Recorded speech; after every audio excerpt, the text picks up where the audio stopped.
સામાન્ય સુગંધ જો આપણને આપણા નાકને ખેંચીને એ બાજુ લઈ જતી હોય, આપણી જ્ઞાનેન્દ્રિયને ખેંચીને લઈ જતી હોય, તો અહીંયા તો સ્વયં વેદ મંત્ર દ્વારા આહુતિ બ્રાહ્મણોના મુખથી દેવાય છે અને તમારા હાથથી દેવાય છે, તો એમાંથી નીકળતો જે સુગંધિત દ્રવ્યનો ધુમાડો છે એ ધુમાડો દેવતાઓ સુધી પહોંચે છે. દેવતાઓ ઉપર ક્યાંય નથી, દેવતાઓ આ યજ્ઞના ઉપર જ છે.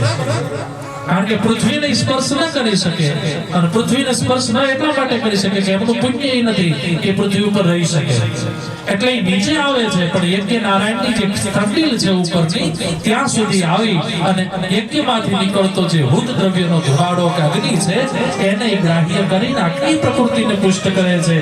એટલા માટે ભગવાન ગીતામાં કહે છે યજ્ઞાત ભવતિ ભૂતાની, યજ્ઞથી જ આ જગતનું રક્ષણ અને સંચાલન થાય છે, યજ્ઞથી જ દેવતાઓ પુષ્ટ થાય છે, અને યજ્ઞથી જ આપણે ત્યાં વરસાદ થાય છે.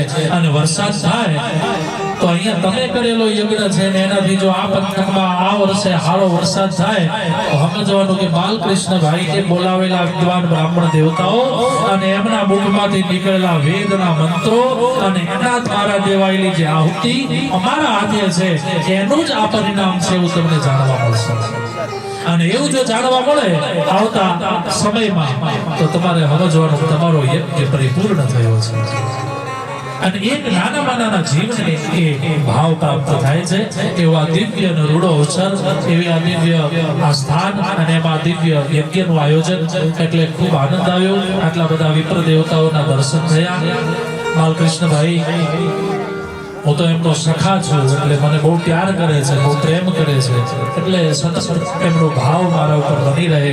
મારે આજે ઘણા સમય પછી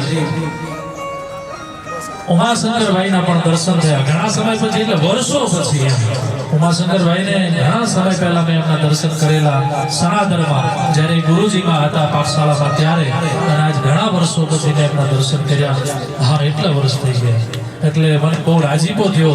આજે એમના કંઠને પણ સાંભળ્યો, બહુ મજા આવી, આનંદ આવ્યો. તમારા બધાના દર્શન થયા. પુનઃ એક વાર આપ સૌને પ્રણામ. અસ્તુ. રાધે રાધે. ઓમ નમઃ શિવાય.